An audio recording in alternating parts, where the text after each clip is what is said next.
Hello, so welcome to this lecture, and for this video we will be talking about gender and cultural socialization and the social agents that are related to gender and cultural socialization. So we begin by saying that it is now widely accepted that gender and culture is a social construction, that sex and gender are distinct, and we discussed that in our previous lecture, and that gender is something that all of us do, and that culture is a matter of meaning and information. So one of the ways that we can look at gender from a theoretical perspective is doing gender. Okay, we will talk a little bit about that in terms of examples for this specific lecture, but we will get into the theoretical perspective in its detailed sense later in future lectures. And we have also discussed that culture has both material and non-material elements or components. And of course, for the non-material components, we have the values, beliefs, norms, symbols, language, and these are all worlds of meaning and information that we transmit from one generation to another within a cultural group. So prior to this lecture, I prescribed a video on socialization, and you had a pretty detailed discussion on what socialization is in terms of a large context. So just to review, socialization is the process of internalizing society's values in order to adapt to one's culture and society. So this is basically how different institutions in society kind of prepares us or molds us into a good member of a society by teaching us the beliefs, the values, the norms, the symbols, and the meanings and the language in order for us to function well in that given cultural group. And then also we argue that culture and gender are both socially constructed. So a huge part of the social sciences believes that a lot of the things that we do and a lot of the ways that we behave are based on socially constructed norms. So it is said here that values and norms are invented or constructed in a culture or in a society. And this is done through habituation and institutionalization. For example, many decades ago, in many countries, women weren't allowed to vote or engage in suffrage. But through time, because of revolutions and because of affirmative action, women were included in this type of political participation. And basically, this is not something that is essential or biological to being women. No, this is something that societies and cultural groups had agreed upon. And people had agreed upon, we will allow women to vote. And now, it seems like these are second nature to us. We don't really think about them anymore. These are mundane things. We allow women to vote. But many years ago, they were not allowed to vote. So it became a habit. Their political participation became a habit of society, became institutionalized in society through formal norms such as the Constitution and other related laws. So that's how we say that a certain cultural product is socially constructed. Now, there are specific types of socialization, and for this lecture, we'll delve into gender and cultural socialization. So, gender socialization is the social learning process teaching cultural norms associated with being male or female in other aspects of the sexual orientation, gender identity, expression spectrum. And then cultural socialization naman is the social learning process in terms of the manner of communicating or transmitting cultural values, beliefs, customs, and behaviors, and internalizing these members in order for people to become a part of a society and be functional members of society. So example of gender socialization in the family, for instance, your parents taught you probably how to behave properly like a male, how to dress up properly like a male, and what duties that you have to take in the house if you are, sexually assigned male at birth. And then in terms of female, ganun din, no? If you are female, these are the things that you have to do at house.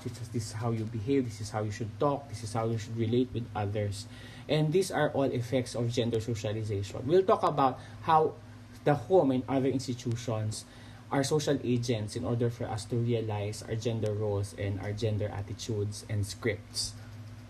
And this is also through these institutions that we learn about our beliefs and the norms in regards to attitudes and the behaviors that we have towards members of non-cis heterosexual SOGs. No? For example, the our beliefs about trans people, about homosexual people, about bisexual people, polyamorous people, asexual people, this have been taught to us by society through the many institutions that it has. No?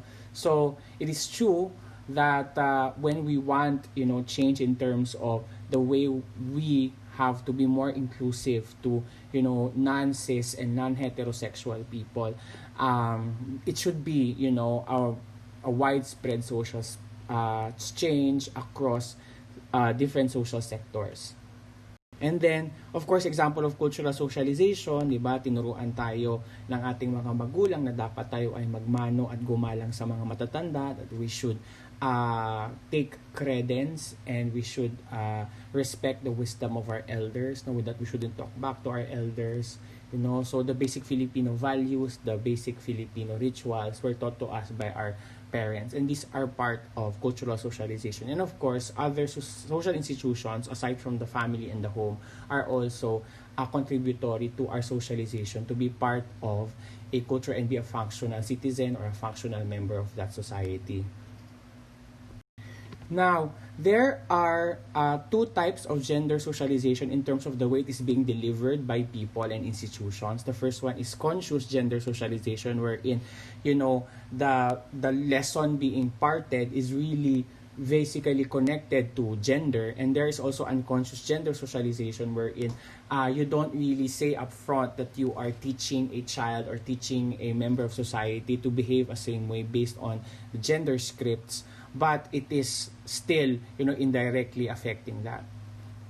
So, for example, of conscious gender socialization is a teacher criticizing a young girl for being rowdy or unladylike in the classroom, because she would say that is not how women should behave around men or around other people, or scolding a young boy for displaying his emotions because big boys don't cry, or probably saying that the young boy shouldn't go into ballet or the arts because that is not very masculine, or that is not how boys should do their things in the world. So these are conscious gender socialization, the learnings, and the socialization that the children and the members of society get is really targeted and really upfront na sinasabi na this is about how you should behave based on gender. And examples of unconscious gender socialization is parents for providing toys for their children, like for example, manika, dolls, and dress-up clothes for their daughters, and war toys for their son. Not really saying that these toys are for you, but automatically this is what the parents will provide them, yung clothes na sinusuot nila. So this is unconscious gender socialization. Not really upfront saying na ito ay, me trying to socially control the way you behave based on a certain gender script, but yun na rin yun. May indirect lang siyang binibigay. So in terms of gender socialization, we not only learn and become members of society who know about and who practice, prescribe gender script in a given cultural group or society, but we also learn about how do we figure out what to expect from people from a certain gender. So, and that example of that is gender attribution. So gender attribution is reading people's genders by learning which traits culturally signify each gender, by learning rules that enable us to classify individuals. So syempre, basic clues to say that a certain person has a certain gender is of course body parts, primary and secondary sexual characteristics, like for example females have ample bosoms or have higher pitched voices, and they also have long hair, more softer features, And then for males, they have more tapered waist, broader shoulders, more bigger bones, lower voice, diba? So, even if the person didn't tell us kung ano yung gender niya, we get to assume a person's gender because of certain features. But this is not only about biological features, no? This is also in relation to behaviors that they do. Like for example, when you say nurse, usually the first thing you think about probably would be a female, no?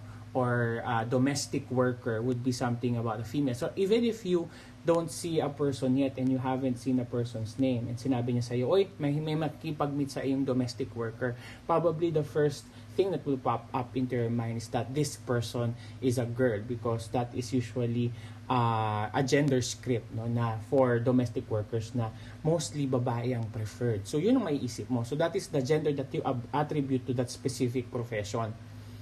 At itong attribution na to, it doesn't just happen out of nowhere, no? Hindi siya sinabi lang sa'yo ng brain cells mo. May nagturo niyan sa'yo somewhere along the way, you know, as you were growing up in a certain cultural group, no? You learn probably from your parents and your family, you saw your relatives, ay marami sa kanila na mga nag-DH ay mga babae. So, probably yun yung pattern, no? Maraming mga babae na DH. Probably, binibigay na example sa inyo ng teacher ninyo. Marami kayong napapanood ng pelikula sa TV na ang DH ay babae. So, naisip nyo na, okay, ito sigurong specific na profession na ito ay para sa babae. So, this is a sum of all the experiences that kind of point you to the direction na maybe this specific profession is for women. Yon. So, gender attribution.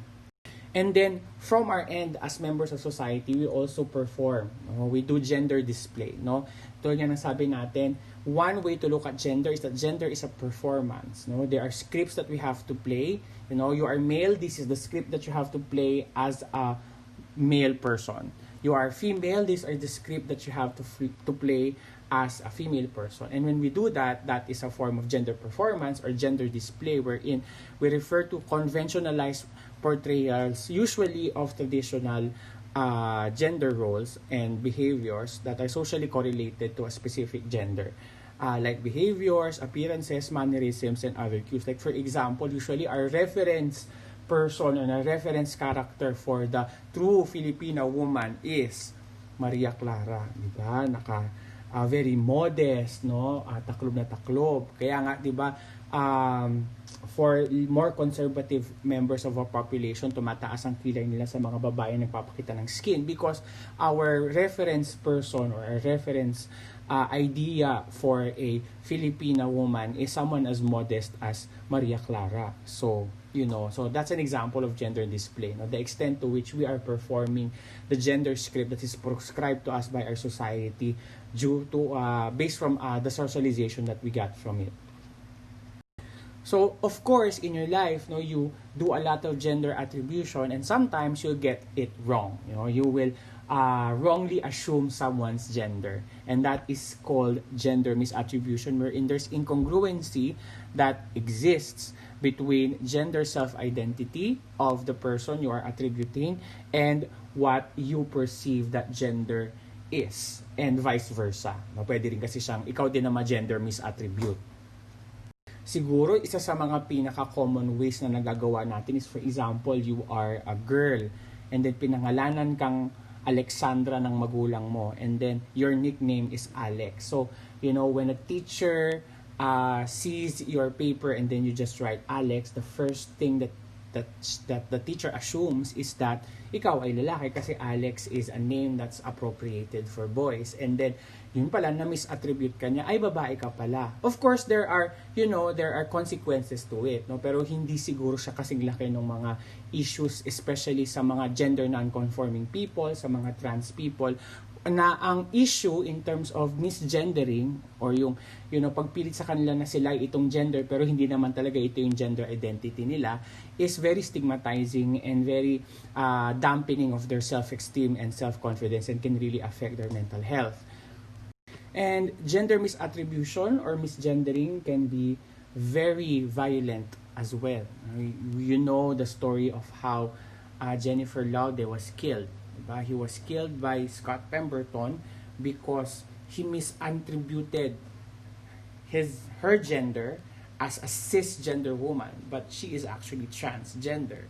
So because of that gender misattribution, there was a frustration on the part of Pemberton, and that was the reason why he killed Jennifer Laude. So, gender misattribution can be very petty at times, or it doesn't have, very large problems. But in that story, it can lead to violence. It could lead to death, especially from our for trans people, and gender non-conforming people. And then we also have gender bender. So, ang argument dyan is, if we do gender, then probably, even if you are of another sex, you can perform another gender. And this is what we see, every time we watch Drag Race. Drag queen and drag men or drag kings are examples of gender as being scripts that we perform, that you don't necessarily have to be, biologically male for you to be able to act out female scripts. And actually to the point na overly effeminate naman ang drag queens, to the point that we laugh about it, so gender bending is one of those ways that we can really prove na meron talagang script lang ang gender na ginagawa natin sa pang-araw-araw nating buhay. So, performance of gender that seeks to disrupt expectations of gender through performance. Siguro when I was younger, one of the more prominent celebrities who got into gender bending was Dennis Rodman. Dennis Rodman was a very popular basketball player in the NBA, and then when he got married, parang what he did was that siya yung nag-wear ng wedding gown, ng traje de boda, and then yung wife niya yung nag-wear ng suit and tie. So parang it was a spectacle, kasi yung wedding love, because they had that. But this is an example.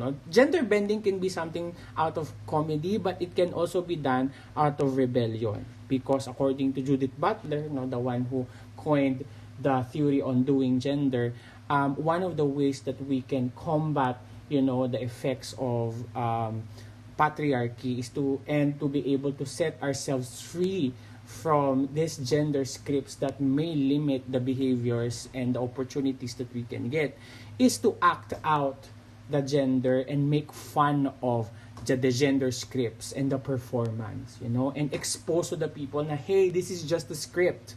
This is something that we just socially construct. It is, it is not something that's biologically in me. It's not something that's innate in me. Other people from other sexes can do my gender. Other people can have effeminate expressions despite their being males. So, yun ang argument ni Judith Butler na if gender is a script that we play, then what can we do? Then we can choose to not play that script, and that's called gender rebellion. And also, as a product of gender and cultural socialization, we learn about, our gender roles that are specific to our culture, the things that we have to do, the things that are expected of us to achieve because we are identified as a certain gender, either male or female, at least for modern societies. So, for instance, for education, traditional gender roles say that, if you are a woman, you take courses that are gearing towards caregiving, like nursing, teaching, diba? Or if we go way back, they're gonna say, you're a woman, so you're gonna do housework lang naman, so no need for you to get into college, or worse, no need for you to get into any formal education at all. So those are some examples of medyo primitive na gender roles in early societies. And then katulad na banggit ko kanina, professions. For example, caring and nurturing roles, like nursing, teaching, house help. This is usually assigned for females, and lawyers, doctors, usually assigned for males. And then of course, division of labor inside the house. Diba? The more the heavy, duties, like for example, carpentry, usually assigned to males. And yung mga more nurturing, like for example, taking care of the younger children, usually assigned to females. Again, this is not set in stone. These are just gender scripts, but these are important for us to take note of because these are the things that is being prescribed to us by our culture. And then also in terms of decision making, in early years, ang decision making natin for men is usually sa kanila lang, but now the decision making is kind of shared, for in terms of long term decision making for the family, usually it's assigned to males, and for budget and caregiving decisions for the family, it's usually assigned to the female. And also included in our gender roles are the assigned patterns of the thinking, feeling, and behaving that are related to masculinity for those who are males at birth, and femininity for those who are females at birth. So masculinity, like you have to be tough, you shouldn't cry, you have to be aggressive, you have to be violent, and we'll talk about toxic masculinity in another lecture. But those are the expected sa mga lalaki, and if you don't ascribe to that type of gender script, you might receive negative social sanction. And for femininity, you have to be soft, submissive, expressive, nurturing, caring. And if you are too rowdy, too aggressive, you will receive formal or informal negative sanctions from society. And of course, this can be limiting to those people who don't want to perform that specific gender script. So these are some of the gender roles that we must look into in society, and how these are socialized among our young and even those who are already adults, and see how destructive they could get for the potentialities of a person, especially those who refuse to perform these gender scripts. And also remember that gender roles are also socially constructed and historically changing. Like what I was saying in our previous lectures, pre-Spanish era of the Philippines, we had two-spirit people. Two-spirit people, they have a specific gender that is separate from being male and female. And the gender roles that we assign to two-spirit people are usually for spiritual purposes. They have high-ranking responsibilities compared to their male and female counterparts. They can do both male and female gender roles.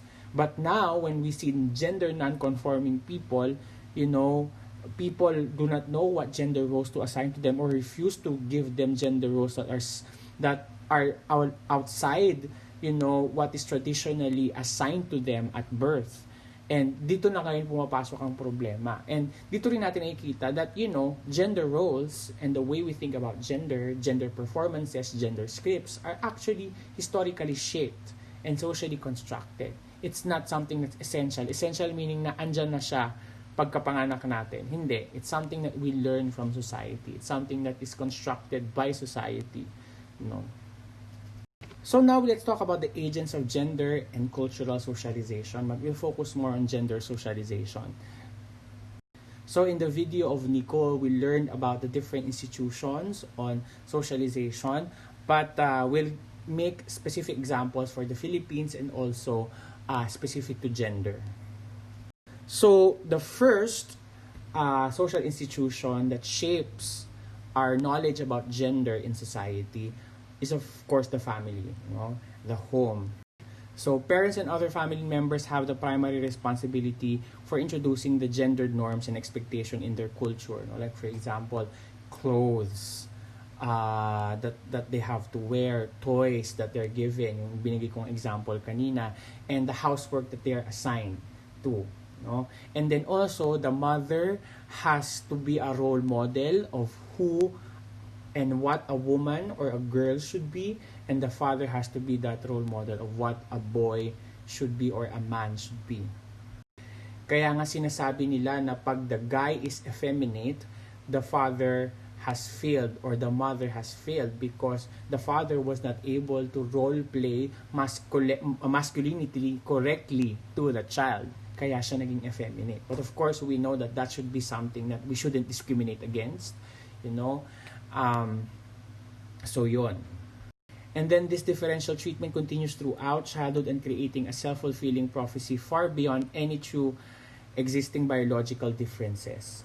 So when we mean self-fulfilling prophecy, no, when we say self-fulfilling prophecy, ito yung binigay sa iyo yung script, no? Dapat lalaki ka, dapat hindi ka umiiyak, dapat aggressive ka, you have to be a leader, you have to be demanding, you have to be sporty, you have to be physical, diba? And so what happens is that you keep reminding yourself that ako ay lalaki, I have to be aggressive, I have to get into sports, I have to get into I have to be a leader, diba? I should veer away from things that are girly, I should go away from ballet or the arts because there's not very boyish, diba?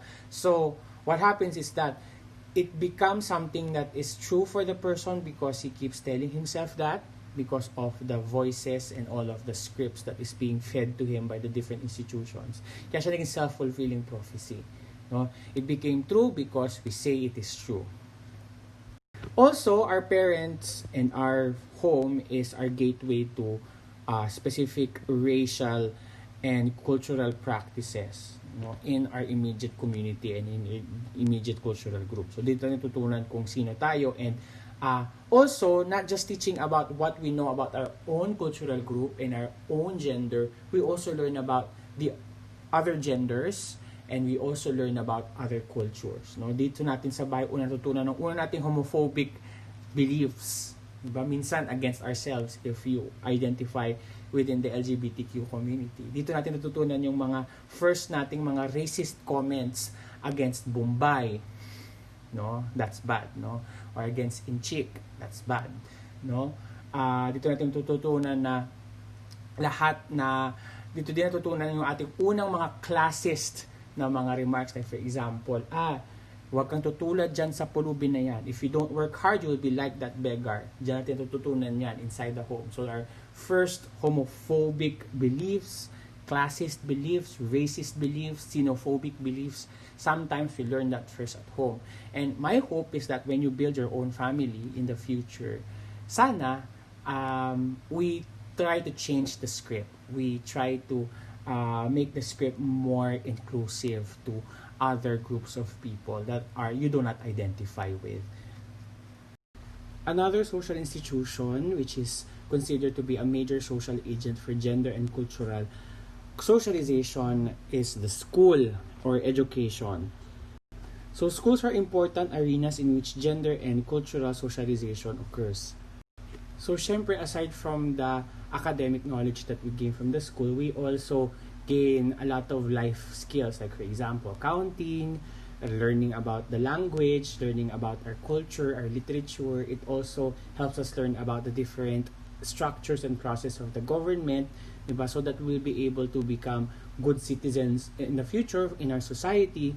But also, aside from the main curriculum that we are learning in school, meron din tayong tinatawag na hidden curriculum. So what is the hidden curriculum? This is the things that we learn from school that is indirect and unconscious and implied, that is not written doon sa ating subjects or mga course descriptions in our different courses, but definitely we learn certain values, beliefs, and norms by getting into the school and going through the classroom education. So there are many things that are being reinforced by the hidden curriculum, and one of those are gender roles. So aside from those, the binigay ko example kanina, like for example, the teacher calling out the female student for being too aggressive, tapos for being so rowdy, at sabihin niya, ano ka ba, kababae mong tao, ganyan kang umasta. Or for example, the boys are being forced to get into basketball kasi ganoon yung type ng sport na dapat alam ng lahat ng lalaki sa Pilipinas, no? So yun na example ng hidden curriculum, how it works, no, in the school system, and how it works to inculcate the gender roles and the gender script among the students who are attending it. And at the same time, no, isa sa mga major part ng hidden curriculum natin ay ang school uniforms. So unlike Lasal, no, most schools talaga prescribe a school uniform for males and females. So talagang nagkakaroon ng conditioning about, this is what you should look like, how you should behave, and what you should wear if you're male, and this is how a female person looks like, no, or should wear. No, skirt for females, pants for males. And we have heard so many horror stories about trans individuals in their school years who are not allowed to wear skirts or female uniform because they were born a male, no. So nagkaroon ng maraming issue, no, minsan na-expel pa, no, and things like that. And also education has been an important part of the process of drawing girls and boys into different activities and achievements. Actually, kinikwento sa akin ng mga magulang ko na way back, the girls, they're usually having different, home economics classes, and the boys were getting into carpentry classes. So may mga subjects daw in grade school na naghihiwalay sila. Kasi yung carpentry, tinuturo sa boys, yung soldering, tapos yung health economics, yung paglalaba, pagtatahi, sa babae lang tinuturo. So, it was only during my time na na-integrate na pareho na sa lalaki at sa babae tinuturo yung home economics. And then sa mga babae tinuturo din yung soldering, yung electronics, at saka carpentry. And of course, kung ang school may sarili ding kulturang pinopropagate, and of course most of the culture that it is socializing to the students is also based on the immediate society kung saan nakasituate yung school. Another important social agent for socialization in terms of gender and culture are peers or your friends. So young children are socialized by same-sex or same culture peers to conform with traditional expectations. Usually kasi, 'di ba, in the earlier years, no, ang mga magulang natin in the school is reinforcing na dapat, ang mga magkakaibigan ay same sex, no, magkakaibigan yung mga lalaki, magkakaibigan yung mga babae. So, if the same sex are together, no, ang tendency nila is to be able to reinforce yung mga gendered norms na itinuro sa kanila ng ibang institution, and then they start policing themselves, and they start ostracizing people who do not behave or demonstrate the same gendered scripts, no. Kaya malimit ka makakita, no, ng mga peer groups ng kabataan na yung mga effeminate na mga boys ay nagkakaroon ng best friends or friend groups with the very hyper masculine boys, no. Medyo madalang natin siya makita kasi ang tendency niya is magpupulisan kayo within the group about how the gender script should be performed. And also, ang tendency din natin is we also grow up with people within the same culture, no? So, ang tendency nga din natin is to be able to police each other, to sanction each other, to act in accordance to, the culture that we belong in. And then, of course, adolescent peer groups, no, pagdating nyo kasi sa adolescence, mas mataas na ang impluensya ng peer groups nyo other than the other social groups in your life. So, they become also major socializers. So, kung ano yung mga nakukuha ng peer groups nyo from other institutions like the school, from the media, from the home, ang tendency is ma-mirror nyo rin yung sarili ninyong mga behaviors, values, and beliefs from their own scripts, no, and for their own performances. And our tendency is to assimilate also the values, the attitudes, and the behaviors of our friends as we integrate into the adult society. Pagdating natin sa adult society, may bago namang ibang social institution na sasalo sa atin to continue our socialization, and that is usually the workplace, no? But we'll talk about that later. But also at the same time, you will be also finding peer groups who will help you be socialized if you are not conforming to the general norm. So for example, you will find na yung mga LGBTQIA people, siguro yung mga considered quote-unquote gays in the university or in the school would most likely band together because usually sila yung gusto maka-assimilate sa isa't isa. No? That's the type of culture that they want to be, and that's the type of socialization that they want to have. and the jocks would come together, and that's the type of socialization that they want to to solidify within themselves. Kaya naghahanap din tayo ng gusto natin na mag-develop ng personality natin, na mag-develop ng ating mga beliefs and norms. In terms of cultural socialization, it is usually free-flowing kung people in the group are usually the same, ang kultura. Pero there are times wherein some people within the friend group is from another culture but is also sharing your mainstream culture. Like for example, you are a friend group from NCR and someone from the Visayas went to NCR to study, pumasok sa friend group, and he might be or she might be caught between two worlds in terms of what do I practice? Is it my mainstream culture na nakikita ko with my NCR friends, or is it my heritage culture na nakikita ko from my rural town kung saan akong probinsya nanggaling? So they are caught between two worlds kasi iba yung socialization nila from their younger years, iba rin yung socialization na nakuha nila from the peers that they have. So of course in this case ang tendency naman kasi niya we get different messages from our different social agents. Ang tendency natin is to sort it within ourselves, within our psyche, how would this develop our core beliefs, our personalities, our values, and our norms, and our behavior eventually. And we will have and that diyan na papasok ngayon yung multiculturality ng self natin. And we'll have a different discussion on multiculturalism later. And a very powerful social agent for gender and cultural socialization is media. So mass media, including television, movies, radio, music, social media, and video games are an increasingly important mechanism for socializing children in terms of different gender roles. And I think dumating na talaga sa point na media is a stronger socializing agent for young people compared to their families. So it's just good that we are more progressive in terms of the media representation of the different genders and the different sexual and gender identities. Pero of course, meron pa ring mga cultural productions na lumalabas sa media that are still gender backwards. Like for example, male characters are still likely than female characters to answer questions, to talk in the film, mas konti yung mga female leads, mas konti ang representation ng people of minority, diba? In the Philippines, we still value very high yung white-skinned or fair-skinned people kasi meron pa ring deep-seated colorism sa Pilipinas, and yung type of music na pinakikinggan natin and the messages within the music, and of course yung political leanings. Nakikita nyo talaga how powerful social media is in terms of swaying of people's decision and values in relation to political ideologies.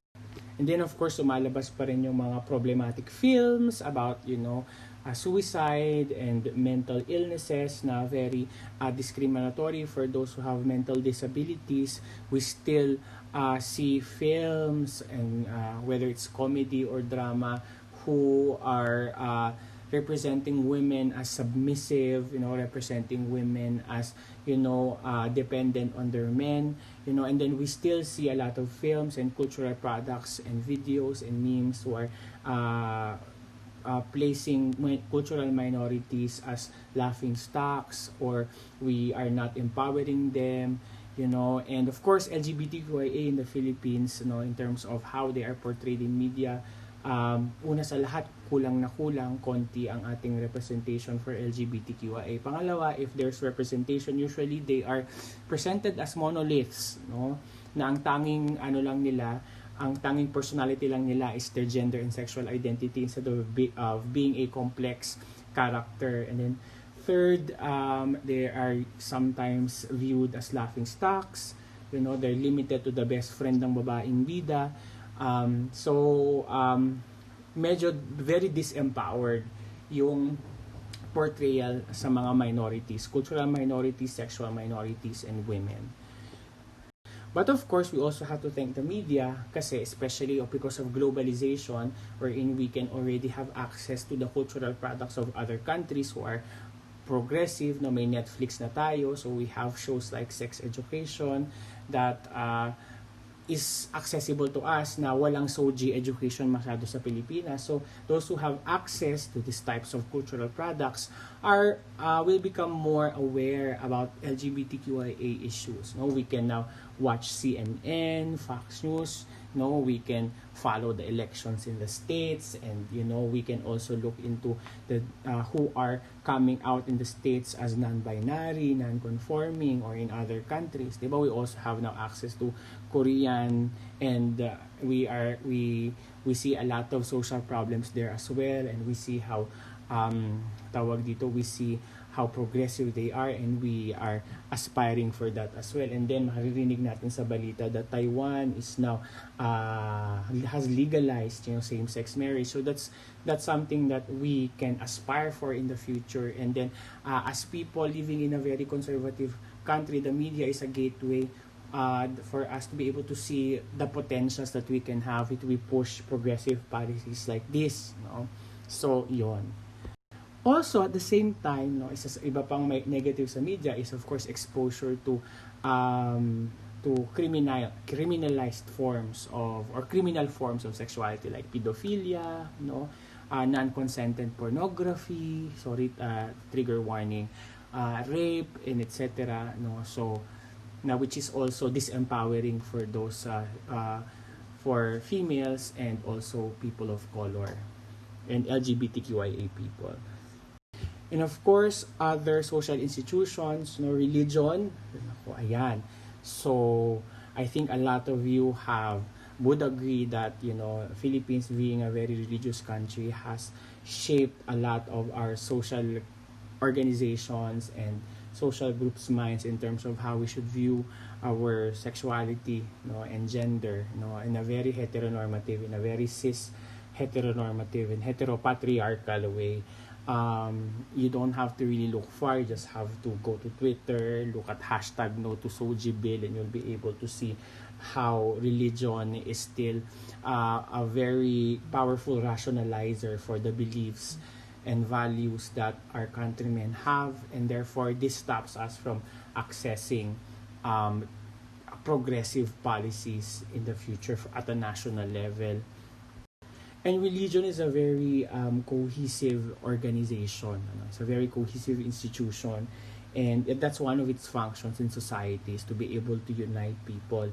And because of the sense of belongingness it gives, even LGBTQIA people still identify as Christians or Catholics or Islam, despite the negative views that it has towards minoritized sexual identities. And because of that, they perpetually live in self-hate, in internalized LGBT stigma, and of course, eventually problems in mental health or non-consensual heterosexual sex and unions dahil nga they want to follow that route.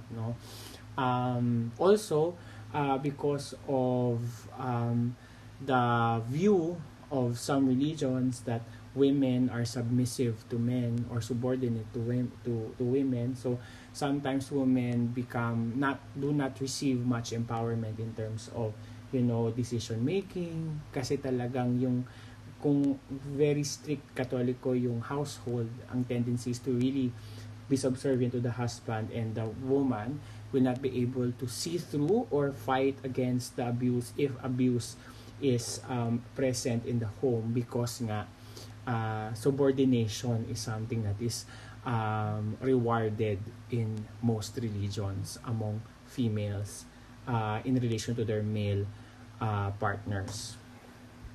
And then of course, workplaces are usually a very important socializing agent for adults, in relation to gender and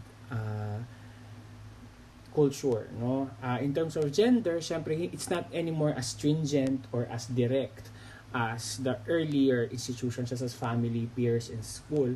But of course, for people who are gender non-conforming, for example, there are certain professions or workplaces na you can only dress up in accordance to your sex at birth. No? So maraming mga teachers who are lamenting their universities and colleges na they identify as trans but they cannot wear,